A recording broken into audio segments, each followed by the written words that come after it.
Well, good morning. Welcome to Vision. I am so glad you're here today on this kind of spring rain kind of vibe. I love that.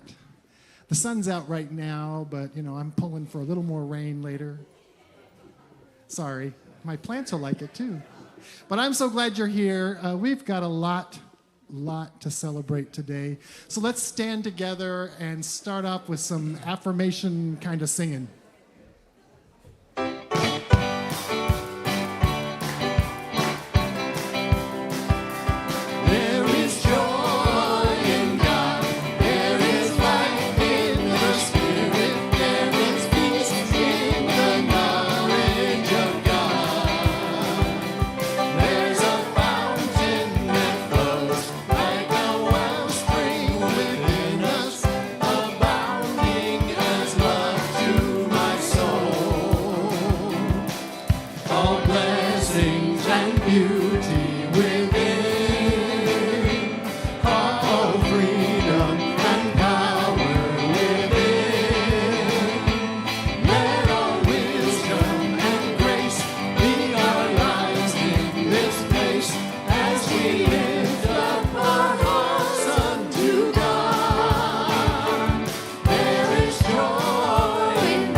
Good morning, Vision. How are you? Yay! I'm glad you're here this morning. We have a wonderful, wonderful celebration happening here right now. But before we start, let's pray. I give great thanks for this community of Vision. I give thanks for each and every one here, for those on their way, for those who just decided to sleep in and watch online. I know our vibrant and dynamic Vision online community is with us as well. I know that there is one life wherever we are. We are at the heart of God. There is one life. It is whole, perfect, and complete. It is the activity of Spirit in and through and around and as us. And I give great thanks for this. I just give thanks for us coming together to remember that for ourselves and for others, and knowing the peace of that, the peace of our oneness, the peace of our love, and the peace of our joy. Giving great thanks for this day. I simply let it be, and so it is. So, how you doing? How's everybody? Special day today. Can you feel it? It just is. It's lovely. I'm going to tell you, let's see, what am I going to tell you? Let me think. I'm going to tell you about the practitioners. Thank you very much. I would love for the practitioners and ministers to raise their hands. Look at this. Look around the room. Oh my gosh. Holy moly, they are all over. These are the people that pray with us and for us all week, all month, all year. They never stop. They pray. That's what they do. They are living the calling on their hearts by praying for us, for the world, for the planet, everything. So do that. Just do that. Allow them to pray for you. At the end of the celebration, they'll be up here in the front of the room. They will be available for prayer. You can go into one of the classrooms and get private prayer if you desire. You can pray right out here in front of the whole world. It doesn't matter. Prayer is prayer, right? And what we know is prayer changes things. So please, please make yourself available to the healing power and presence of prayer through these wonderful practitioners. Ernest Holmes said, if you could see a practitioner praying, you would see a person speaking light. And I love that definition. I just think that's beautiful. And that really is exactly what they do. So do that. Get some prayer before you leave today, because things can always get better. They can always get better, right? This or more. Thank you, God. You know, whatever the prayer is, do that. I also have, see, I'm remembering it. It's like you have to retrain me every Sunday.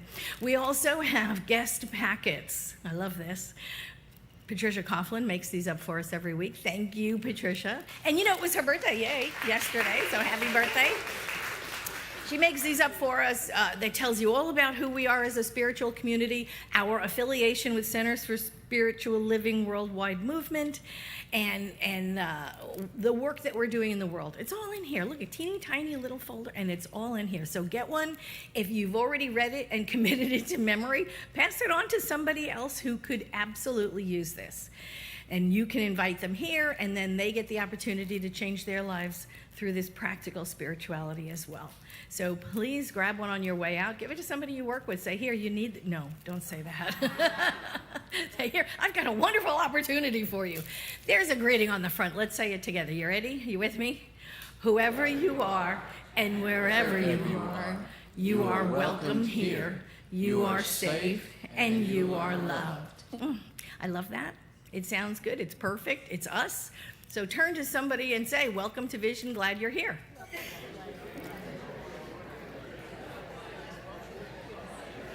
Welcome to Vision. Glad you're here.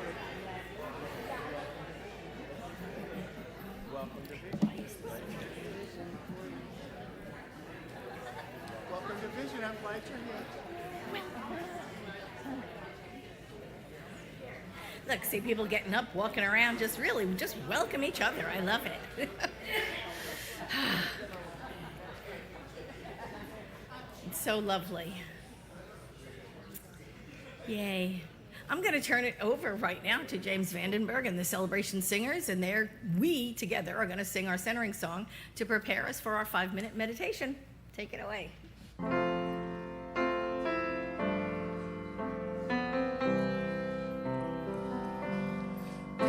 Is able, more than able, to accomplish what concerns me today. God is able, more than able, to handle anything that comes my way.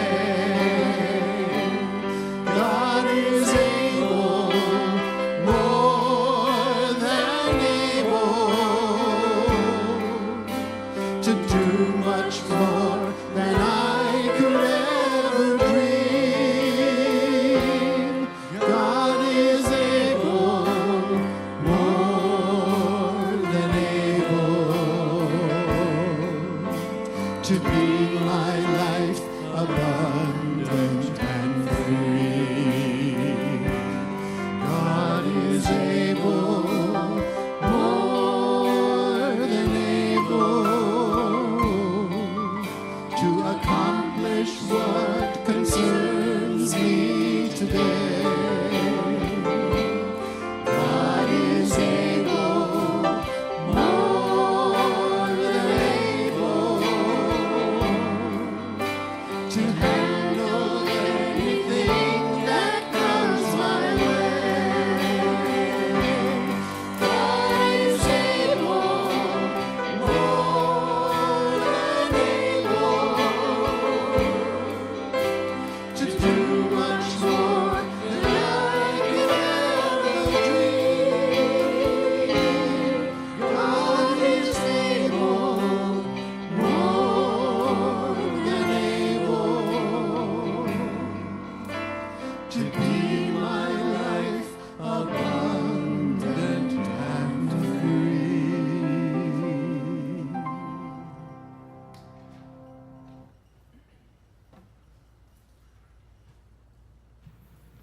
Hello again.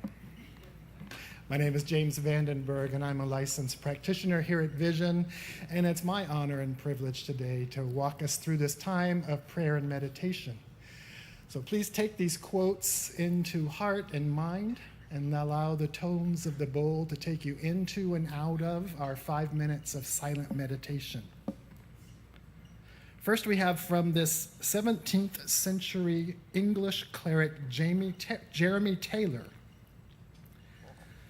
The best theology is rather a divine life than a divine knowledge. And from Ernest Holmes, our founder, if we wish to embody an ideal and are willing to give up all else to attain it, then we are fasting and praying. If we're willing to abstain from the old and cling to the new, then we are giving greater reality to the new, and in this way contacting the law from a more affirmative angle.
allowing our conscious mind to rest in that expanded awareness for a moment.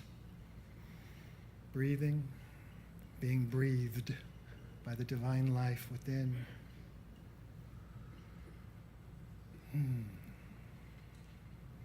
We know again, we remind ourselves in this moment, there is just one life, one presence, one power, one mind, one infinite reality, source and substance of all that is seen, of all that is unseen. It is the cause, and there is no effect that is outside of it, less than or in any way different than this one infinite reality we call God. We call it life, we call it love, we call it peace and freedom and abundance and joy. We can even look around the room and call it by each other's names.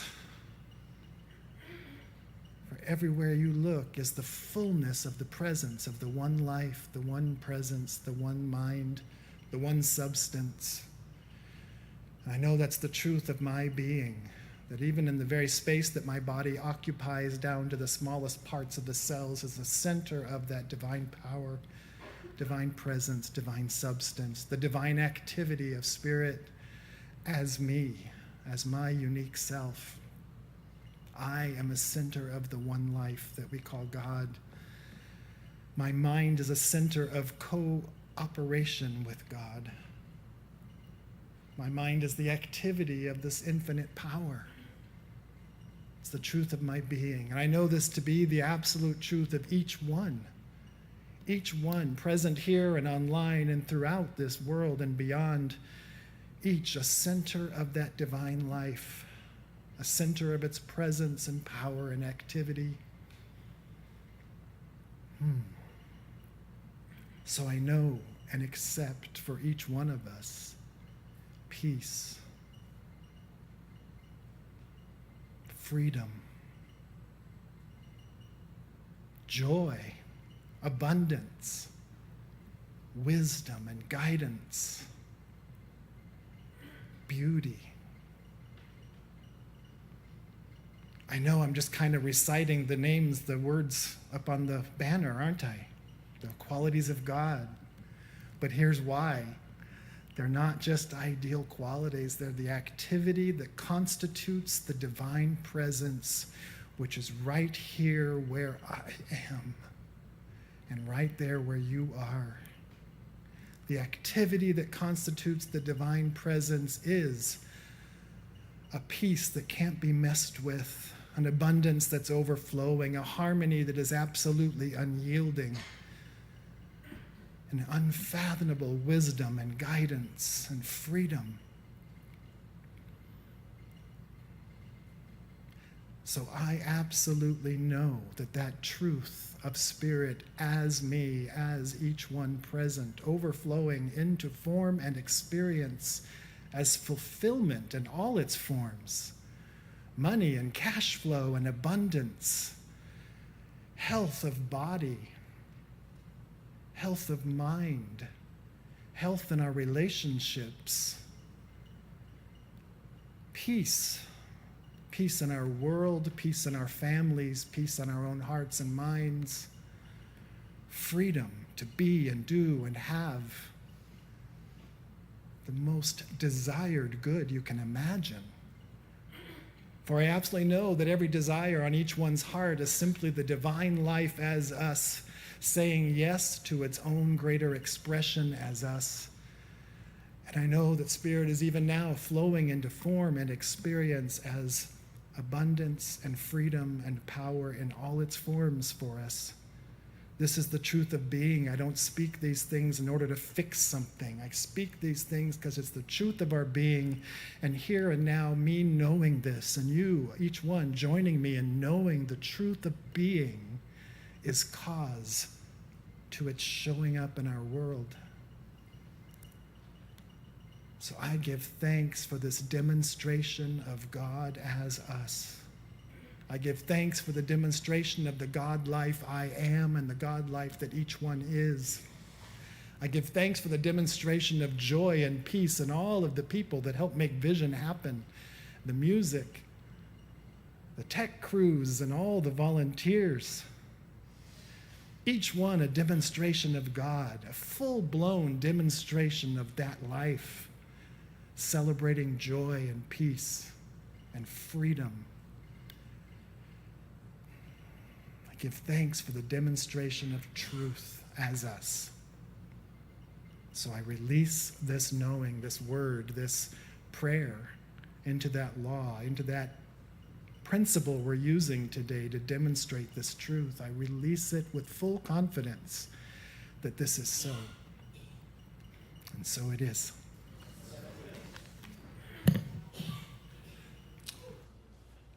Today's guest would like to thank John Kirko for spelling his name right.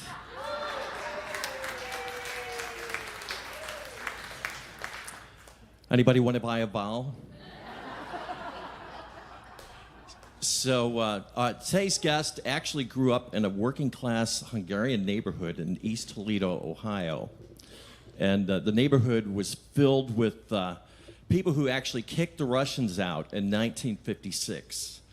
And then when the people who promised the Hungarians that if they kicked the Russians out, they would come to their aid, they had to all escape because they didn't come to their aid because that tension created a permanent war, which is very profitable. So, and I grew up in a neighborhood where people knew these things. Everybody knew these things. It's very popular, to have political discussions and all that. And so I, as a kid in a non-musical family, all I wanted to be was a composer. And as I'm moving, I'm going through all my stuff, and I found my first piano sonata that I started writing when I was 9 years old, And it's Steal from the Best. To me, it looked like Beethoven, I must say. So, but my tradition of piano playing came directly from the Liszt Academy. Franz Liszt studied with Clementi, who studied with Beethoven, who studied with Haydn, who studied with, there was another composer, intermediary there, who studied with Bach. And so I have this tradition that I carried around with me, but I was like in a working class neighborhood, so I would just practice day and night and dream of something else. And so I started writing music, and then I came out here because there was no possibility of a career in Ohio doing what I loved. And even though I had no idea, on a leap of faith, I came to San Diego, and I started working in theater. And I was asked to write music for plays sometimes. And I got super busy because, look at that name. No, as a musician, would you, if you're a director or you run a theater, would you say, let's see how he plays, right? So it opened all the doors, and you have to keep the doors open, right, by how you perform. But there was one time I got a call, and even though I was super busy, I got called from the San Diego Repertory Theater to write music for Hamlet. That was going to happen, and there was just no way I could do it, and I told him very quickly. But the problem with being asked, especially if you're a creative person, is that music will force its way through to you, and that's kind of, music a lot of times has appeared to me in a very intuitive, sort of channeled way. And so this piece that I'm going to play, which starts the second half of this intro, is Ophelia, right? So I was asked to play, I couldn't do Hamlet, and then all of a sudden, I say no to the gig, and all of a sudden this music is coming through. And so when I was a kid in Toledo, there was a painting of Ophelia.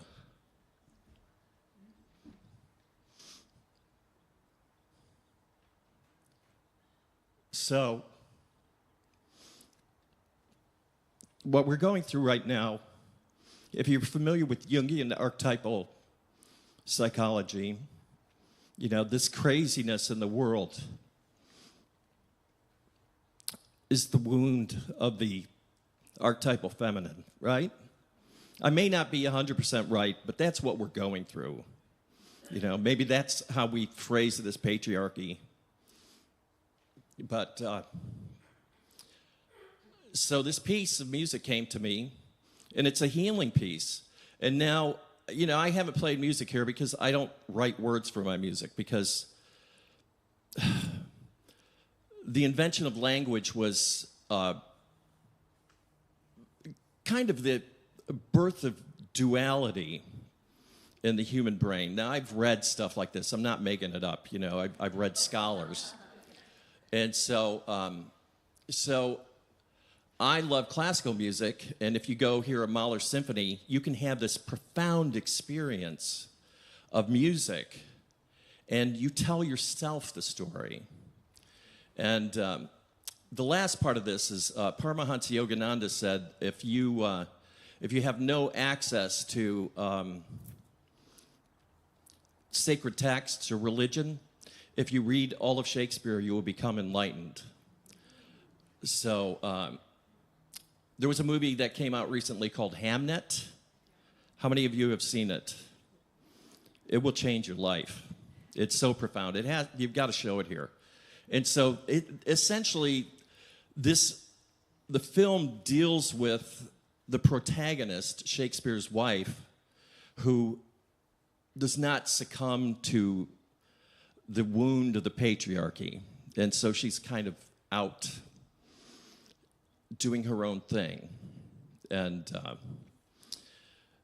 so Ophelia is kind of the archetype in Hamlet of the wounded feminine. And that is the internal feminine for men and external and internal for women.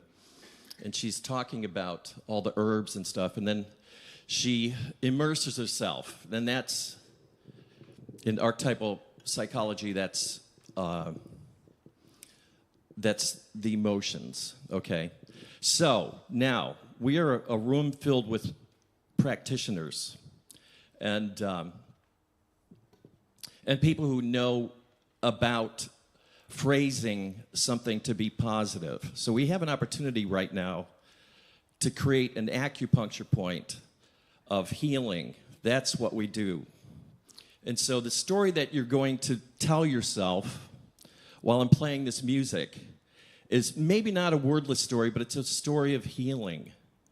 And it's a story not of healing by denial, it's healing by going through it. So we have an opportunity to heal the world right now. So, and hopefully this will help. So this is Ophelia, the piece that just broke through, didn't ask for it.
Okay.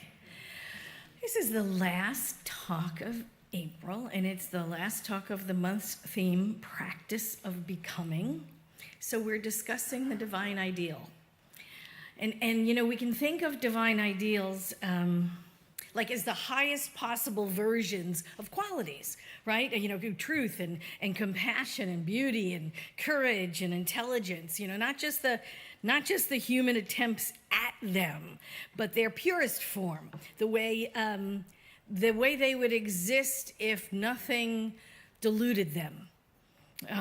Plato had a term for it. He called them forms. Right? That the forms of things are the unchanging templates of things that on the physical world, the messy world, we're trying to align with, and we get as close as we can. But these divine ideals, of course, are perfect. And thinking of Plato, you can think of him saying, you know, there's a perfect version of everything, and we're out here doing our best impersonation of it. You know, that's really what we do. And so on our path of becoming, we commune with these divine ideals, very much like the qualities. Nope, wrong side. Much like the qualities of God. Yeah, switched it on me.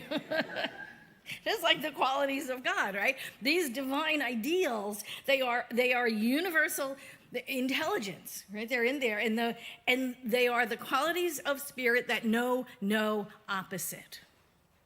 And we have to think about it like that. Qualities like joy and love and beauty in universal intelligence have no opposites. And Ernest Holmes in Can We Talk to God said, truth knows no opposites. When we take away the belief in evil, it flees with the dissolution of this belief. All right, that there is only truth. Spirit knows nothing of lack or disease or fear. Those are made-up dualities in our minds, in the minds of humanity, to explain our own self-imposed limitations. In truth, everything exists on a continuum. A lot or a little of those qualities that have no opposites. A lot or a little, and we name the little bit something else. There does not exist the duality of love and hate. There's only love. Little teeny tiny bit of it, we call it hate, but it's a little tiny bit of love, or it's a lot of love. We call it bliss maybe, right? Same with all of the qualities. They exist on a continuum. There's either a little or a lot. You know Tolstoy's book, right? War and Peace, it's really not. It's a little piece or a lot of peace. That's all it is. Ernest Holmes said, great as the subconscious is, its tendency is set in motion by conscious thought. And in this lies the possibility of and the pathway to freedom. Freedom and bondage, sickness and health, poverty and riches, heaven and hell, good and bad, big and little, happiness and misery, peace and confusion, faith and fear, and all conditions which appear to be opposites are not really the operation of opposing powers, but are the way one power is used.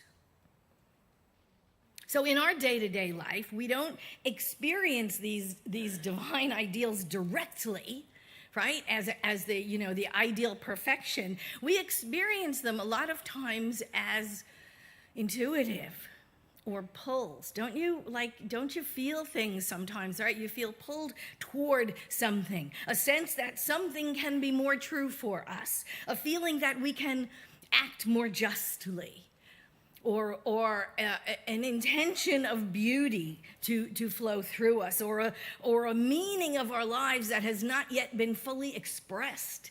Don't you feel that pull of the divine calling for something more from you?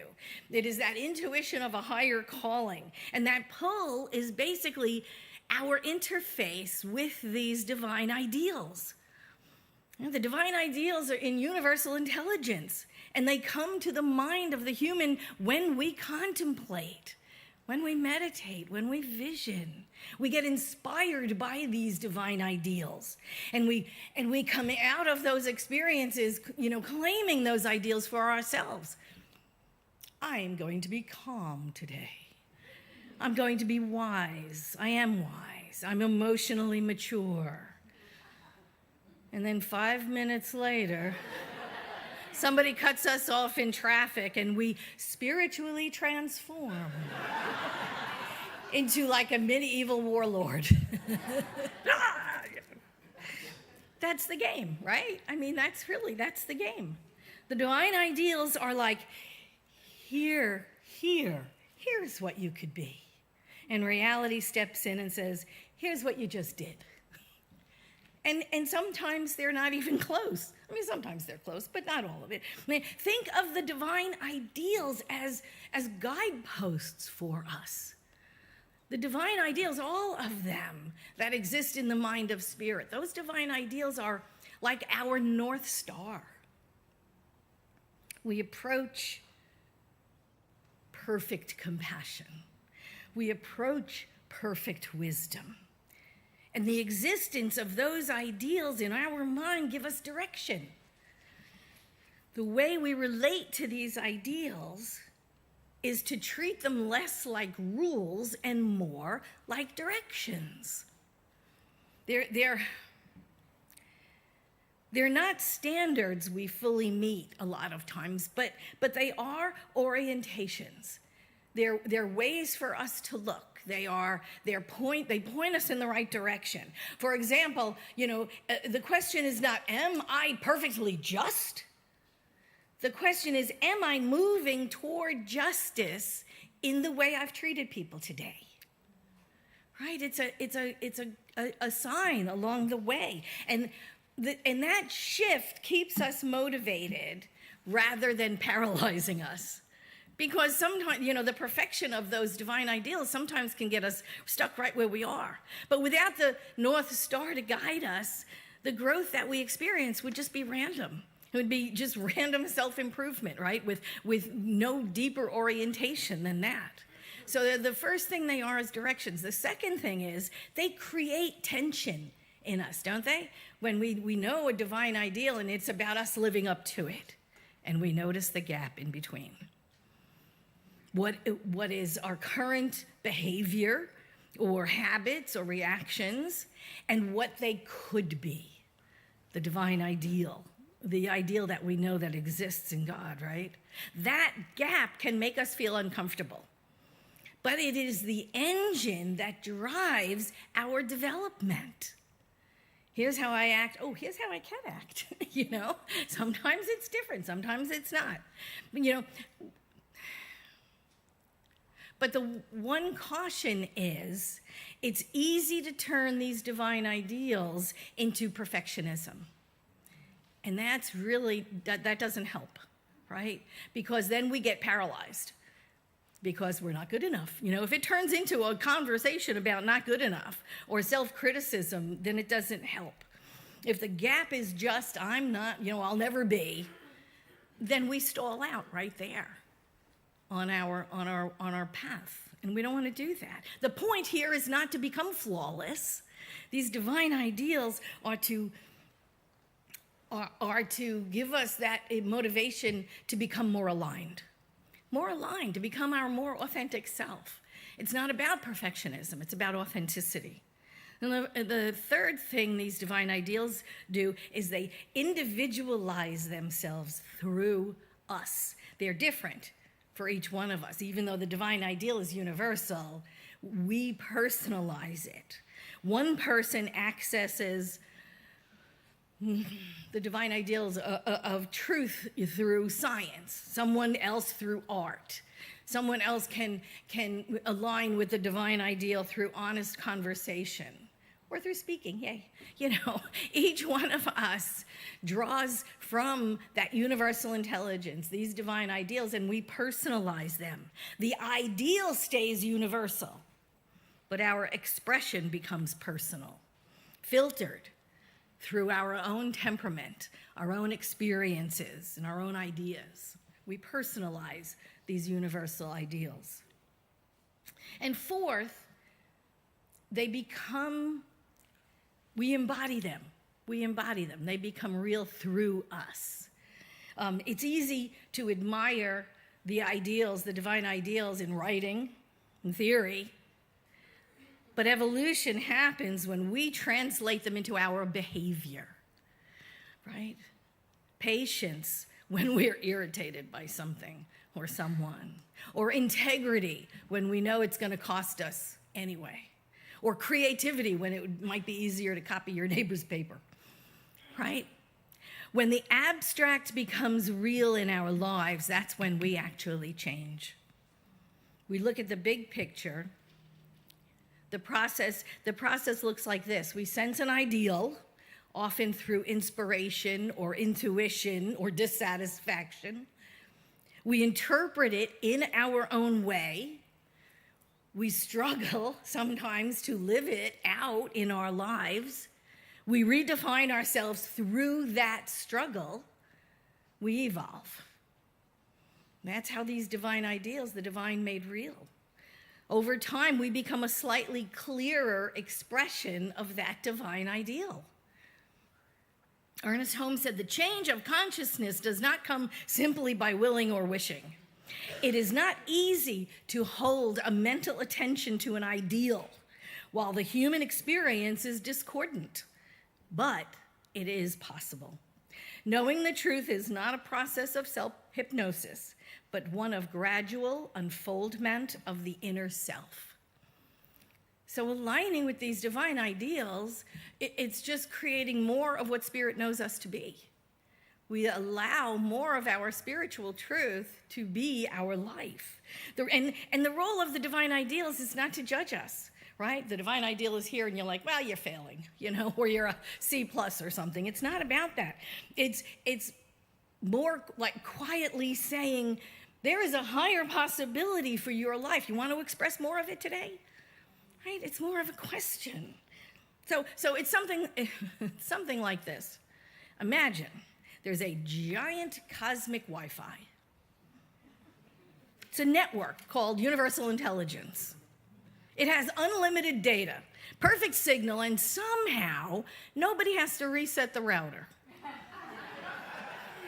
Tell me about it. So floating around in this network are all the divine ideals, right? In this giant cosmic cloud we're surrounded by. All these divine ideals exist there. It's sort of like a universal Pinterest board, right? You can just picture it. Perfect ideas for love, the absolute perfect image for art or for an invention or for mathematics or for life purpose. And it's all of it, all just chilling in the cloud. Right? That's what it is. And then one day, as we are meditating, as we are visioning, we're basically logging on. That's really what we're doing. We scroll past world peace and enlightenment. And we scroll past becoming your highest and best self. And we hit creating something new. And suddenly we go, wait a minute, that's it, right? That's it. That's my idea now. So the divine ideal gets filtered down to become my idea. We personalize it. We hit download right away. So now it is no longer some universal grand truth, but it's our idea. It is our idea. We have drawn down from universal intelligence and made it our own. It becomes, hey, friends, I just had a thought. What about whatever, fill in the blank, and then things start going really fast, right? We start to overthink it. We start to get paranoid. We start to doubt. We start to worry. We underthink it. One day we tell a friend all about it, and the friend goes, oh yeah, hasn't it already been done? So then we procrastinate. We wait 2 or 3 weeks before we act on it, or 2 or 3 months, or 2 or 3 years. It doesn't matter. But eventually, we create something. We create it. And when we do, that once divine, perfect idea gets dragged kicking and screaming into reality, and it becomes a manifestation. Yay! And that's how the divine creative process works, right? So basically, the process is cosmic genius of the universal intelligence becomes my idea, and then acting upon it, I create a messy execution, which results in an actual manifestation of something. It's like the universe is handing us a Michelin 5-star dinner recipe. And we're in the kitchen, and we only have half the ingredients. We don't even understand what the other half of the ingredients mean. We use whatever we have in the kitchen to just fill in, and we create something that doesn't look anything like it, but we go, ta-da, it's edible, right? And this is how things happen in the real world. That's the divine and creative process in the individual. Ernest Holmes said this in Can We Talk to God? He said, a religious scientist, that's us, is a practical idealist, but not a dreamer. Thought swings from contemplation to action, from prayer to performance, for while there is in the innermost recesses of our soul a place which dwells in eternal stillness and inaction, there is also a place at the circumference of our being which, animated by this inner principle, goes forth to accomplish, which was a lot of words to say, treat and move your feet. That's what he meant. We are forever communing with universal intelligence. We are forever receiving word. When we sit in meditation, and we are open and available to hear the still small voice of spirit, we are the receptive part of that divine creative process. We are acting out of the middle part of the teaching symbol, right? You know the big old V teaching symbol, three kind of quadrants. We are in the middle of it when we are sitting in meditation. We are receiving the word so that we may act upon it. In that case, we are the law in this big teaching symbol. When we pray, we are directing the law. We become the word, and we are placing word in the receptive soil. And in this way, we participate in both aspects of the divine creative process. When we meditate, we're taking the role of law, and when we pray, we are taking the role of love, directing the law. And Ernest Holmes said the originating power descends into consciousness, which meditates upon it and receives it. The intellect abandons itself to the divine ideal. Remember that one. The intellect abandons itself to the divine ideal. It is a feeling, a sense, an atmosphere. We do not have to engage this power, for its very essence is all energy. It is its nature to manifest our word. It will always stay true to its nature. We do not have to wonder whether it will work or it is working. It must work. That's just the way it goes. The divine ideal becomes manifest through us. Through us. And Emma Curtis Hopkins said, the I am, which is the word, which is universal intelligence, which spirit, whatever you want to call it. She said, the I am works inevitably through me to will and to do that which ought to be done by me. We are inspired beings. We are the activity of spirit on earth. Since God is understood to be eternal, always has been, always will be, these divine ideals are eternal as well. They do not evolve, but our understanding of them is always evolving. We understand all of these divine ideals as descriptors, qualities of the Creator itself. And we draw from these divine ideals. We make them our idea. Then we personalize them. We meditate on them. We visualize about them. And Ernest Holmes said, to the daily meditate on perfect life and to daily meditate on the great ideals is a royal road to freedom, to that peace which passes understanding. and is happiness to the soul of the human. Thoughts become things. Think higher thoughts. We don't just admire ideals, we practice them deliberately. Transforming lives through practical spirituality. We don't just admire these ideals, we practice them. We co-create through the divine creative process. We manifest something in the physical world. And in this way, the divine becomes real.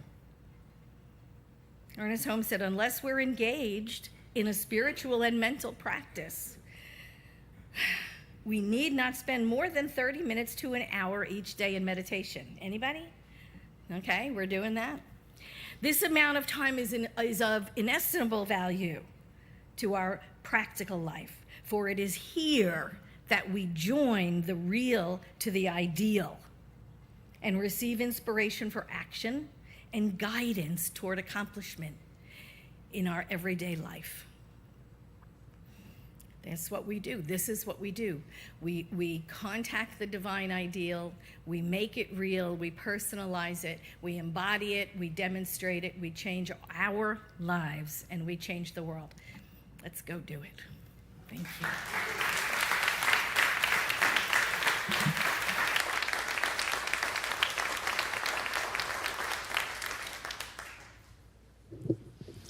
This won't be as intense. So when I first moved here, I was kind of a dyed-in-the-wool classical pianist, and when I was asked to potentially work for Vision, I came and I just had this thought, boy, I felt like this is a good place for me to be able to improvise, because those of you who are classical musicians, it's tough to improvise because you're used to this circuit of the music going in through your eyes and out your hands. And sometimes you don't even hear it. You can tell people that when they play, it's like, what are they doing? They're just pushing buttons. But if you're going to improvise, you hear the music in your head first, and then it comes out through your hands. And that's, the human brain is a magical thing. So I have to thank Vision for providing me the opportunity to not be buried, since we only have a couple songs a week. If you're a classical musician, you can learn how to do a creditable improvisation on whatever the style of the music is. So that's, but when I got out here, I started to improvise, and there was a place called the Old Time Cafe up in Encinitas, which is kind of a legendary folk place. And I had a couple friends. One played the hammered dulcimer, and the other played the mando and 12-string guitar and stuff like that. And so this is a piece called Lucadia that it's really the first thing that I wrote when I came to San Diego in 1985. So this is Lucadia, and it has a little excerpt of one of Yogananda's cosmic chants in it. Some of you may notice it. It's just very finely distilled. And also, it ends with a nice sunset over the water.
Oh, that is just the best, isn't it? Mark, we love you.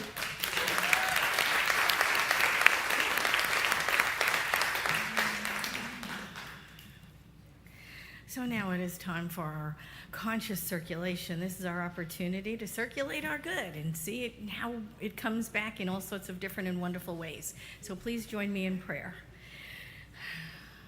I give great thanks for the abundant nature of God. I know it is limitless, as is the abundant nature of God's love and joy and peace and power and wisdom. I know that all of the qualities of God are abundant and limitless in their nature, and as we awaken to them, we become those qualities in form in the world. We demonstrate them around us and through us and as us. We are the activity of spirit. So all of those qualities are our activities as well. I give great thanks for the abundant nature, knowing that our good flows to us from spirit all the time. Limitless, and we get to pass on those good qualities to each and every one that we come across, and we create that circulation. We are in that river of God's abundance, flowing freely, receiving and giving forever, and so it is.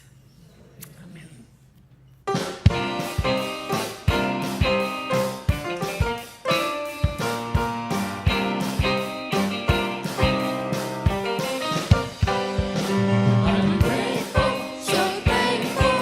I stand completely in infinite grace, believing, receiving. I celebrate one life in His grace. I'm grateful, so thankful. I stand complete, abundant and free, unlimited, unshakable, the all-sufficient source within me. And one in omnipresent Spirit. The source of all supply. I trust in power without limit. My consciousness alive.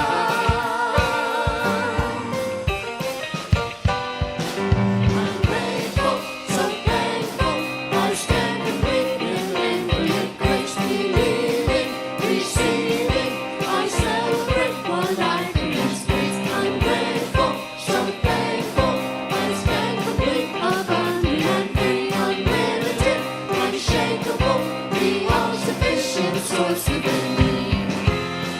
I give it conscious circulation. I stand into the flow. My good and conscious demonstration. Through faith I let it grow.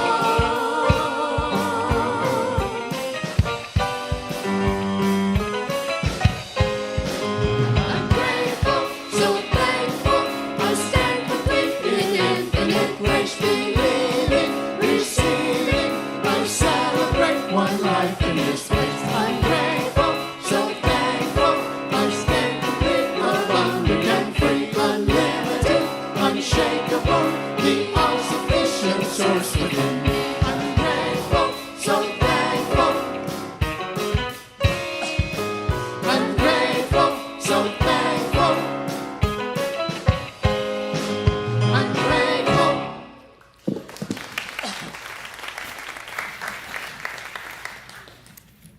Yay. I have a demonstration of answered prayer. This is awesome.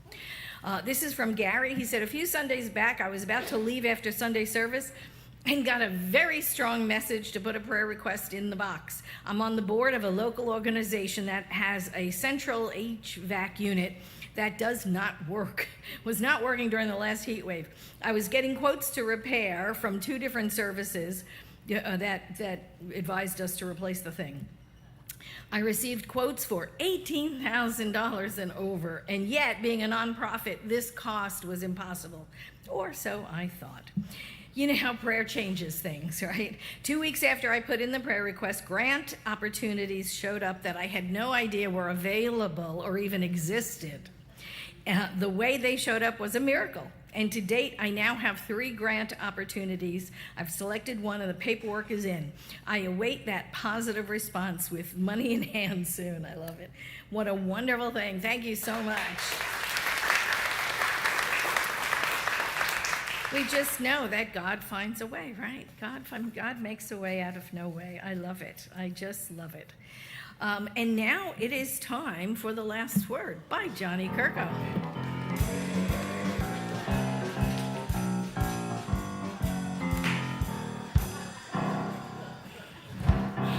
You know I'm not 25 anymore. I pulled my hamstring yesterday playing tennis. I know. Feel sympathy for me. I'll be back there this Saturday. Oh. And I was going to say some nice things about Mark. That's stopping now. Hello, everybody. We continue our meet and greet right after our celebration. We'd love for you to join us and say hello. We've got a practitioner available for one-on-one prayer. Mr. Michael Powers has got his, he's going to be talking about his book and a little discussion at noon today. Welcome, Mr. Michael Powers. Good morning. I was told to really be quick. That's why I'm up here really quick, right? So there's an awful lot of pain in the world right now, and I heard that all spirituality, all great spirituality, is about what we do with our pain. And what I heard Mark talking about was healing, and what I heard Reverend Patti talking about was divine ideals. And I think what we do is by expressing these ideals, divine ideals in our lives, we actually create more healing for ourselves and for others. That's kind of why I wrote this book, which is really called Worldview. Help. Story of life remembering. Thank you. The story of life remembering itself. I got lost in all the other divine ideals, and we're going to talk about that today at 12 o'clock. We're going to spend about an hour.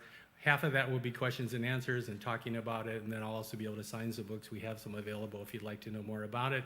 I hope you'll stick around after the hospitality, and we'll get a chance to do it. Thanks.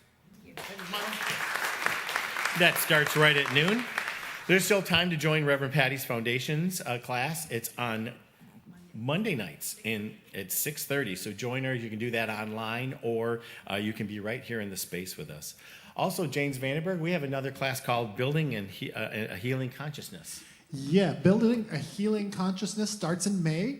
It's actually a daytime class, Thursdays from 11 a.m. to 1:30 p.m. with Reverend Dr. Lori Oberly Edwards.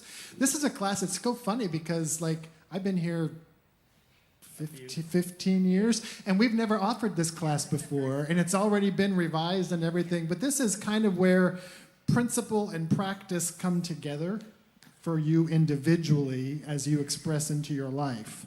And it's some very powerful things. It's like a culmination of several of the practices that we teach in other classes individually coming together to build a consciousness that heals wherever you go. So more information about that on the website. You can see me, and I think Reverend Dr. Lori is online right now. Hi, Lori. So you can go to the meet and greet and talk to her about that also. It's 100% online. That's right. Thank you, James. Appreciate that. So this Saturday is the Art of Self-Care, led by Reverend Gene Phillips. We have the Michael Powers Reverend Gene story today, so we got him today. Yes. So, okay. Imagine having a menu of mini joy practices that you can use when you're feeling stressed or anxious throughout the day. I mean, that you can just grab them, you go, oh, a little bit of lift, a little bit of lift. Well, that's what we're cooking up, that menu, at our next self-care workshop. It's called Building Your Joy Toolkit. And we've got a bunch of really fun and creative activities to help you discover ways to just lighten up your daily life, as well as a chance, of course, to just have meaningful connection with these wonderful people that come to these workshops. So I would love to see you there. It's this Saturday from 10 to 1. And so time's running out, time to sign up. Love to see you there. Thanks. Thank you, Reverend Gene. Next week, we're showing a movie called Rental Family. You guys can read up all about that. There's all kinds of stuff. On the website, by the way, whenever I have an event, I always show a preview of the movie. So go to the calendar and you can see what's going on. In the month of May, we've got a special couple events. First, the Healing Arts and Psychic Fair. Maria Flores is majorly involved into doing that, and we want to thank Kim and Ann and everybody who's helping support that. If you want to be a part of and help support it by, creating it, or you want to share it with other friends and stuff, see us. We've got flyers that are also on the table out there to hand out or put on coffee shops and other places across the county here to let people know about that event. It's really cool. Also, we're doing a Pacific Church 40 years of legacy. If you are part of Pacific Church or had been a part of it, we're going to be doing a celebration on May 30th. It's going to be from 5 to 7. Reverend Dr. Kathy Hearn's going to be here. Our band, Andy Anderson, a lot of great music, and so a lot of good things. So see the website or check the calendar on Facebook as well. Gourmets for God. We are continuing to look for new people. Are you going to talk something on this, Rich? Come on up. So Gourmets for God, we're looking for hosts. Last couple of weeks of recruiting hosts. If you thought that you would like to host an event and have been shy, see me afterwards. We can fill out one of these forms. It's time to get up off your affirmation and finish. Because we've got a couple of weeks and then we're going to start bidding in May. So we've got a number of the hosts all signed up and ready to go. Also, we have volunteers who are willing to make the dinner and serve it, but they need a location. So if you have a venue, a home that you'd like to share your home, let them use it. We also have a number of volunteers who are willing to be wait staff and prep. So if you're shorthanded on your own, see me afterwards, and we'll put you together with someone who's volunteering to be a host. We'd love to have more seats at the table, so come and see me afterwards. Thanks, Rich. Got a lot to say today. So YouTube, we've been talking a little bit about raising the number of people on YouTube. We are at 973 here, so we're really doing it. We're almost 1,000 away. It's our giving. It's our gift to Mark, because he really wants us to hit that 1,000 mark. So make it happen. 1,000. And so remember, when you watch, also to hit like and also make comments. The more comments you make, subscribe. So we get at 1,000. You know, I'm thinking something that would be cool to do. We had what's his name? He was a solo. He's singing with Leonard Patton. Was during COVID. He sang here, and he sang a couple of his original songs. So we won't get a copyright nick for it. But he's touring the world right now with Pat Metheny. He's in the Pat Metheny group. And so those of you who know jazz, Metheny has sold like 40 million records in jazz, and he's been nominated and won Grammys in 5 categories. So if we cut that down and we put him on, it's going to get massive amounts of people to come to Vision's website. And so, you know, just comment, great talk, all that stuff, because, you know, gas is getting expensive. Yes, thank you, Mark. So each month, at the end of the month, we are going to have a volunteer appreciation, and our volunteer coordinator, Lizzie, wants to tell you a little bit about this month's. Yes. So April is Volunteer Appreciation Month, which may explain why all of you have this overcoming urge to volunteer with us. So I know you do. So this month's highlight is the setup and takedown team. And what they do is they arrive before an event, sometimes a day before, 2 days before, and they set it up perfectly for each specific event. The chairs, the tables, the stage, the decor, and more. And then they enjoy the event or the concert, and then they break it all down and set it up for the next event or for Sunday service.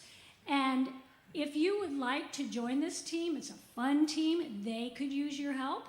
And I'm going to read off the names of the team members. If you can wait until the end, and we'll all give them some love. So here we go. It's Edie, Judy, Lou, Lee, John S., Ron, Johnny K., and Reverend Patti Parrish. And it's led by TK himself, who's the chairman. Thank you, team. Thank you very much, Liz. Next week, Reverend Patti will be back. Her talk title is Questions. We have James Higgins and the house band. So today is the last day of Mark Danisovszky, our music director here at Vision. And I just want to say a couple of things. First of all, for almost 19 years, Mark has been the music director for our organization. We started with Christy Peterson on day one, but in August of 2007, we were introduced to Mark, and a little did we know that he would be with us for such a long time. His dedication to the craft of playing the piano, leading our band, bringing in a bit of accordion, and most of all, his love for Vision. Each week, Mark gets the music from our guest artists and brings together the most professional sound in San Diego. When we started at Vision, we originally said, come for the music, stay for the message, and then we added, enjoy the munchies. But the music was so important. We knew that getting people involved through the music was going to be important to get them to come into our center. Mark made it happen, and his quirky style and his perfectionist way made us all work a bit harder, but in the end, no one does it like he does, and the work that Mark handles here at Vision. He was endlessly giving his time in creating our sound, lighting, stage setup, video, and so much more that I cannot tell you the amount of time he spent here. He was always finding the best deals on speakers and sound equipment and all the stuff that helped us to grow it, tirelessly pushing me and this organization in a professional look and sound for people in our house and for online. He also, Mark, opened up the door for us to become one of the best venues today as he introduced us to so many acts, shows, and some of the best important people in the music art world here in San Diego. Shows like Playing for Change, his own shows, Bodhi Tree, and so much more. He helped with our variety shows, our Christmas caroling, and our fantastic Christmas shows. He does sound for the big shows that we have, like the Donnell show just a couple of weeks ago, the San Diego Hall of Fame show, and of course, many of the other shows that we produce here at Vision. You hear his music at the beginning of each one of our celebrations and also the concerts. The music that is at the beginning, you hear the piano, that's Mark Danisovszky. We have been blessed to have Mark with us. We will miss him, but we know that everything we do here at Vision will have some of Mark built into it. Thanks, Mark, for making Vision that happen and the happening place it is today.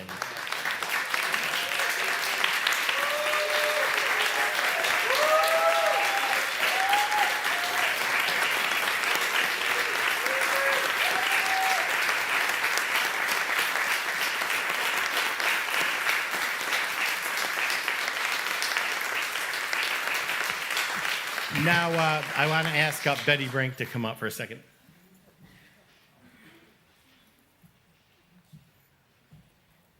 So we have a special thank you to Mark from the choir. And just as a disclaimer, if the person next to you is laughing and you're not in the choir. Mark, we really appreciate that you and your piano has been the underpinning of our performances. We appreciate the attention to detail that you've always given to setting up the mics, making sure the sound's right, to making us sound our very, very best possible. We appreciate your musical humor. I'm thinking of Affirmative Prayer as a cha-cha. We never brought that to you, but we could have. And we really want you to really get how much we appreciate you. And so the suggestion is that you go to YouTube. You can and subscribe and like, replay this message, hopefully within the next 24 hours, probably on your way home, and listen to it at least 13 times. Yeah. This is from the choir and from several others.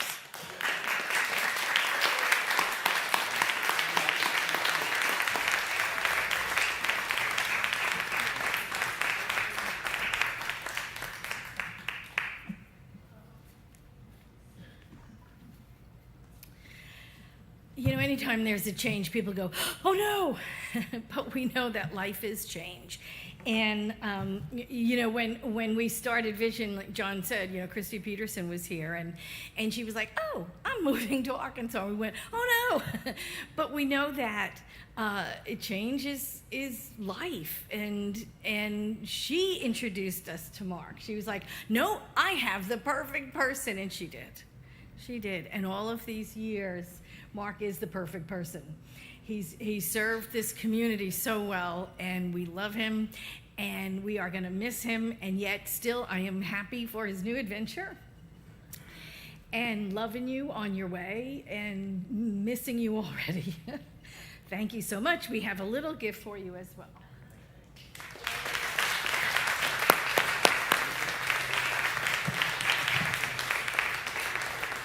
He'll show it to you later, but it's this really cool acrylic piano and stuff on it. So it's a little thing that says something about Vision. Also, the hospitality team has a cake, of course. We always have cake here when we're at Vision. And Larry, we have some other special treatment. Yeah. Well, this week we have a cake that is a German chocolate cake in honor of Mark's background. Closer to the mic. I'm sorry, not Mark's background is part German and part Hungarian. So at Hospitality Food, we're celebrating that background too. So we have a lot of food there, and it's all of that ethnic background. There's goulash. There's goulash. There's all kinds of Hungarian food for you. So, again, thank you, Mark, appreciate your time here at Vision. Thank you. Thank you.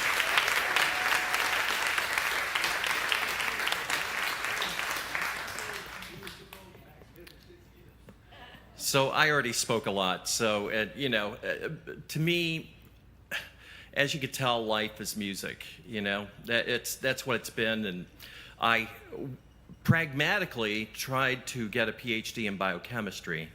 And, I gave the real world a shot, but I retired at age 21 and became a musician.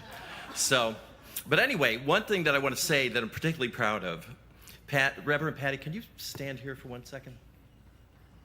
So just look up there. Yeah. You see that glint in her eyes? That is the lights were designed to put that glint in her eyes. And you did it. Yes. So anyway, it's been a tremendous honor, and Patti, your talks have been so amazing and inspiring, and the years through COVID when you were here every day, I think you all can appreciate the level of virtuosity of her speaking abilities now, and so. And John, we have John who does everything here. That's what it says on the phone. It says John does everything. When I share John's contact information, if it goes through Apple, it says John does everything. So anyway, it's been great working for you. We've put each other through a lot. I know that. But really, it's the dialectic. You have to work it out, and then you have a beautiful, triumphant place like this. I mean, those of you who haven't been around didn't know that we rented places, and this is kind of just a series of miracles. And if you don't expect miracles, you won't get them. You have to it doesn't work, it doesn't work. Guess what? For those people, it doesn't work. But you just got to, what is this? Every atom is 99.9999% empty space. So this is consensus reality.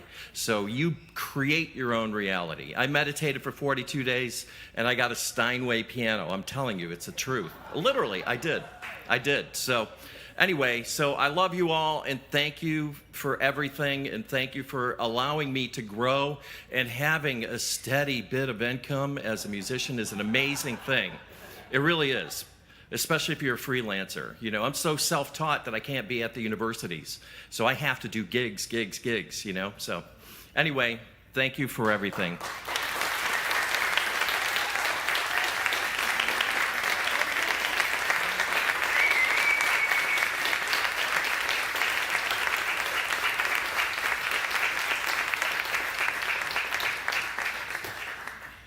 Don't sit down, we're going to stand up. I'd love the practitioners to come forward and the ministers be ready for prayer, because I'm going to need it. We're going to say our affirmations together. These are the truth of us. We know them to be truth in the present tense, and they're powerful and passionate. We're going to say them together. Yay, they're the right ones. I love it. Okay, let's do this thing. I am transforming into the best version of me. Divine peace fills my soul. I allow my divinity to shine. Yeah, we're going to say that third one again. I love that. We know it is the truth of all of us. So let's say it again out loud with feeling and power. I allow my divinity to shine. Oh, yes, indeed. We sure do. Let's pray. I give great thanks for this day, for everyone here, for that shining light of spirit just shining through us and as us in the world, knowing that we bring the peace to the world, we bring the joy, we bring the love. God is shining through us. And I give great thanks for all of this good, knowing it is limitless. There is more of that. There is more of that. And we are here in gratitude for the good we have already received, the good that is on its way to us, and the good that we share with others, knowing we stay forever in that place of giving and receiving, and just knowing the good of God is through us and as us in the world. With love and thanksgiving, I simply let it be. And so it is. So it is.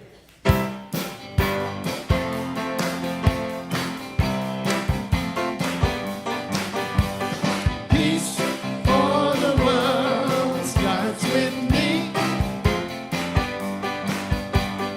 Peace for the world starts with me. Peace for the world starts with me. Peace for the world starts with me. There's no one here to judge, nothing here to overcome. I'm standing in my truth, I see God in everyone. There's no one here to judge, nothing here to overcome. I'm standing in my truth, I see God in everyone. Peace for the world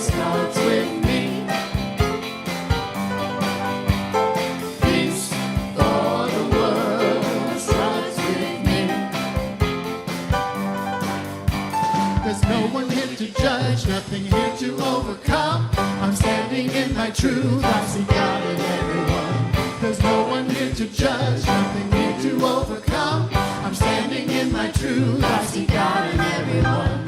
Peace for the world starts with me.